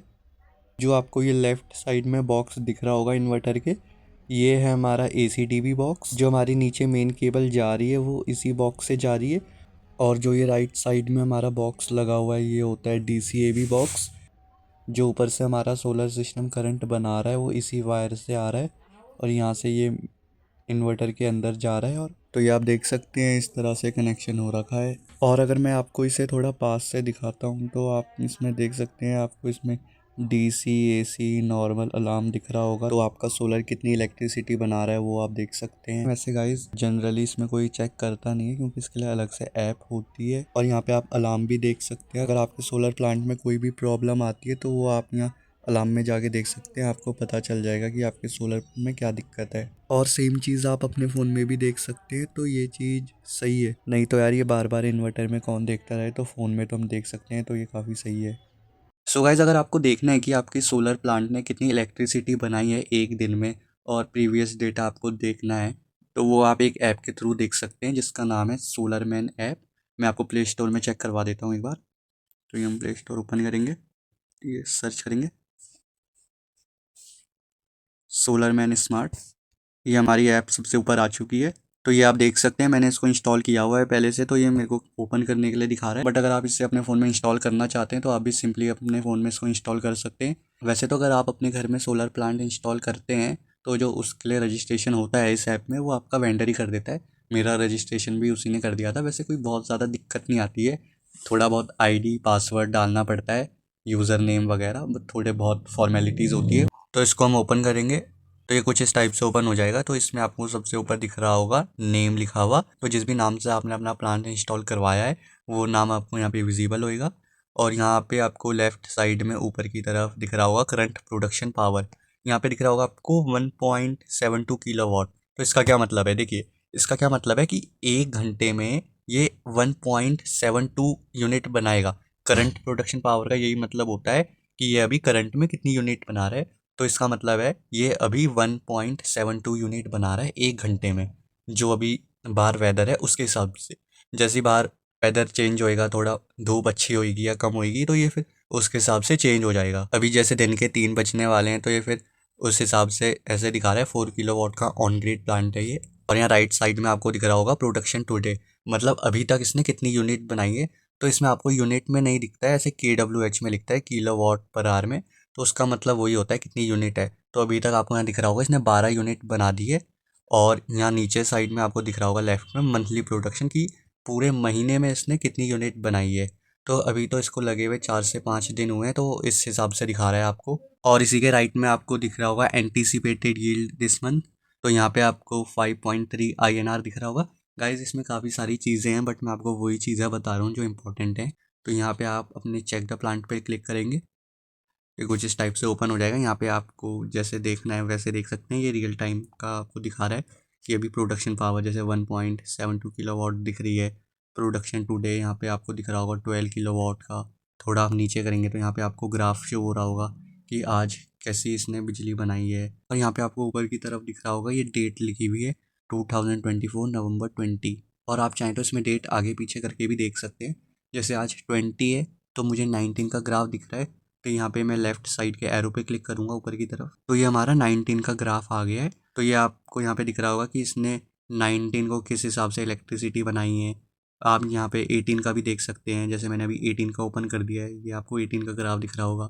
अभी मैं अगर 17 का देखना चाहता हूँ तो वो भी आप देख सकते हैं। हमें सिंपली बैक करते रहना है और ये आपको हर एक दिन का ग्राफ दिख जाएगा।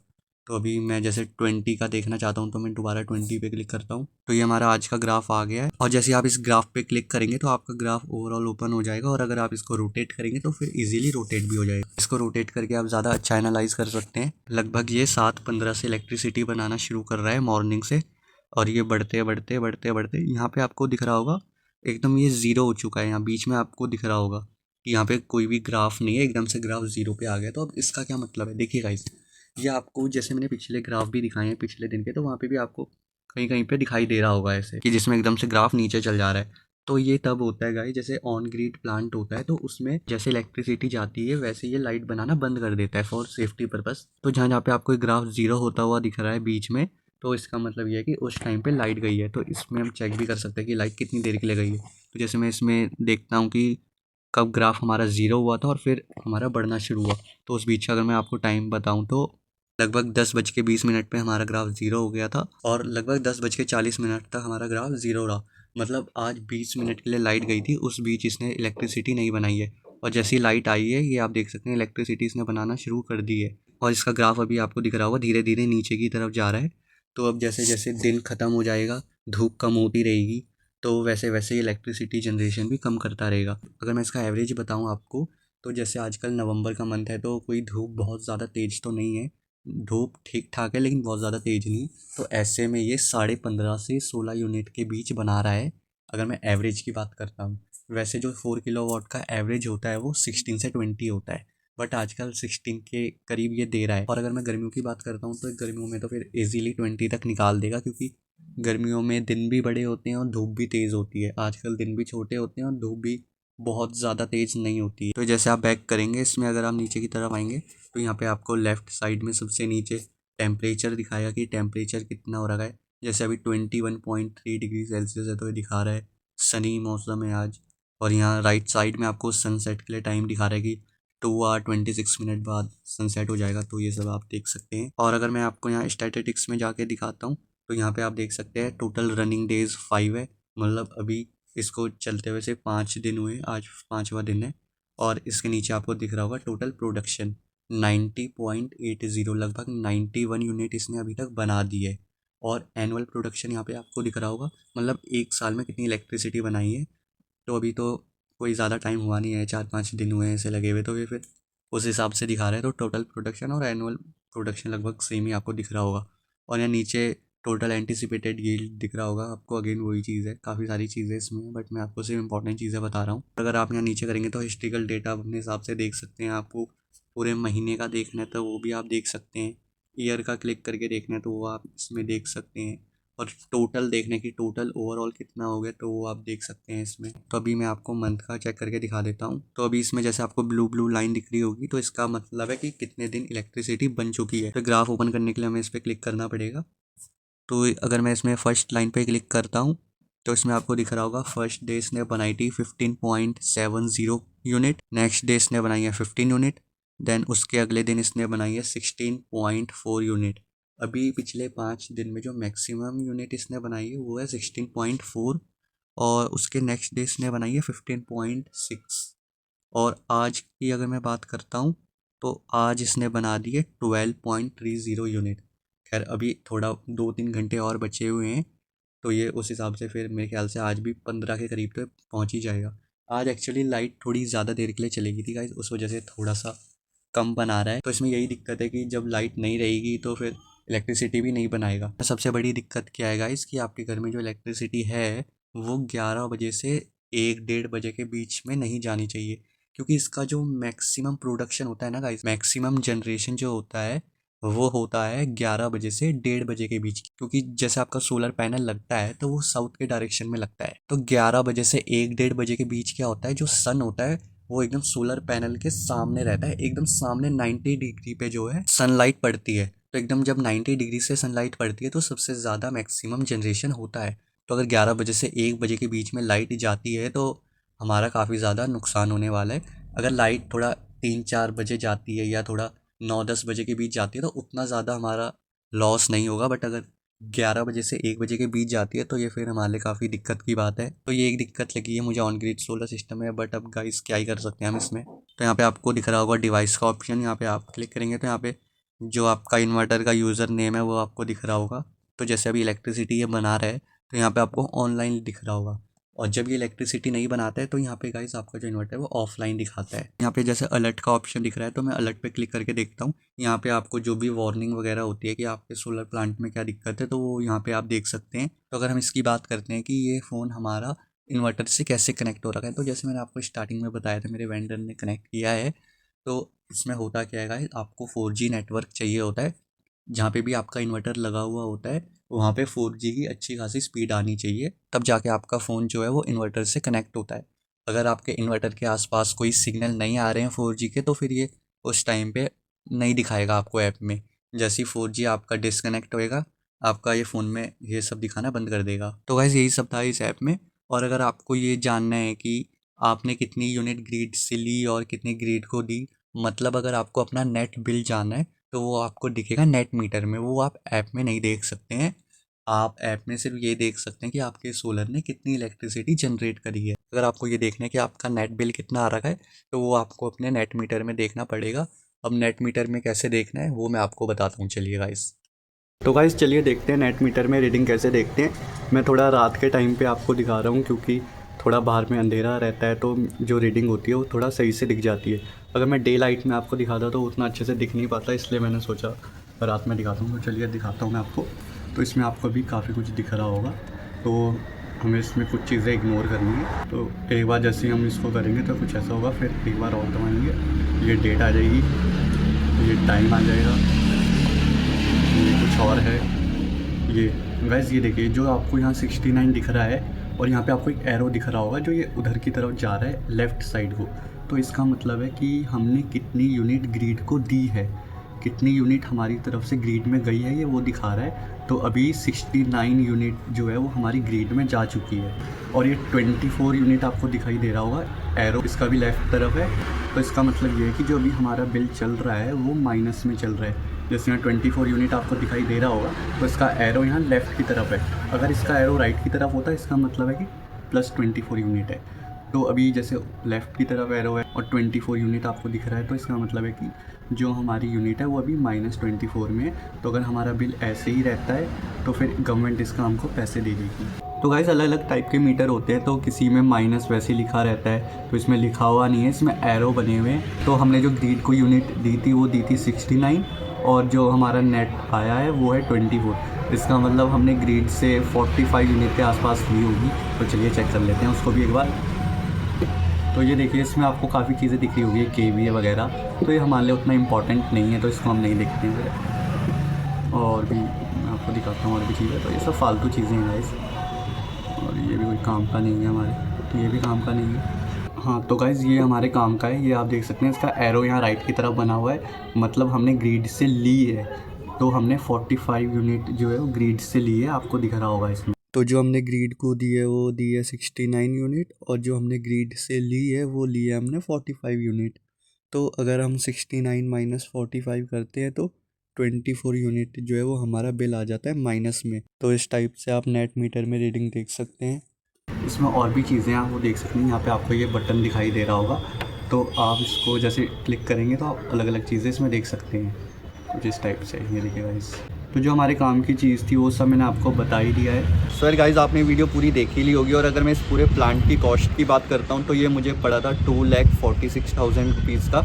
ऑन ग्रिड प्लांट है ये 4 किलोवाट का। तो यार आप में से काफ़ी लोगों को ये लग रहा होगा कि ये जैसे प्लांट टीन शेड के ऊपर लगा हुआ है तो क्या ये उतना स्ट्रॉन्ग है या नहीं है, क्योंकि इसके लिए तो अलग ही टाइप का स्ट्रक्चर बनता है। तो ऐसा नहीं है, इसमें आप देख सकते हैं पूरे 6 पिलर लगे हुए हैं, वो भी काफ़ी मोटे हैं, मोटे एंगल पे लगेगा। इसका जो टीन शेड है वो भी काफ़ी ज़्यादा स्ट्रॉन्ग है, तो कहीं जाने वाला नहीं है। तो इस वजह से हमने टीन शेड के ऊपर लगाया। और इसका फ़ायदा एक ये भी है कि जैसे हमारा टीन शेड पहले से लगा हुआ था तो फिर हमारी इसमें जगह बच गई है। अगर हम छत में सोलर पैनल लगवाते तो फिर हमारी जो जगह थी वो काफ़ी ज़्यादा वेस्ट हो जाती। तो टीन शेड के ऊपर सोलर लगवा के हमारा काफ़ी ज़्यादा स्पेस भी बच चुका है, इसलिए मैंने टीन शेड के ऊपर लगाया है, और ये पूरी तरीके से सेफ़ भी है। तो अगर मैं बात करूँ ओवरऑल टाइम की कि इसमें ओवरऑल कितना टाइम लगा है, तो अगर मैं आपको ऐसे टाइम बताता हूँ तो जब मैंने रजिस्ट्रेशन किया था उससे लेके मेरे नेट मीटर आने तक का टाइम जो है ये 3 महीने के अंदर अंदर हुआ है। लगभग इसमें 3 महीने लग चुके हैं, और अभी सब्सिडी नहीं आई है। सब्सिडी की मैं बात करता हूँ तो सेंट्रल की अलग आती है और स्टेट गवर्नमेंट की अलग आती है। तो जो दोनों सब्सिडी होती है ये 2 से 3 महीने ले लेती है आने के लिए।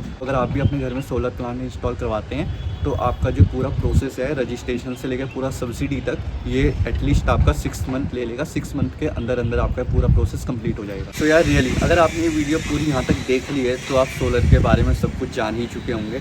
और अगर आपका अभी भी कोई डाउट है तो वो आप हमें कमेंट में पूछ सकते हैं। और अगर आपने वीडियो पूरी देखी है तो आप कमेंट में ज़रूर बताना कि ये वीडियो हमने पूरी देखी लास्ट तक। और सही में यार वीडियो कैसी लगी आप ये भी बताना। और अगर वीडियो अच्छी लगी हो तो वीडियो को लाइक और चैनल को सब्सक्राइब ज़रूर कीजिए। मिलते हैं अगली वीडियो में। Thanks for watching.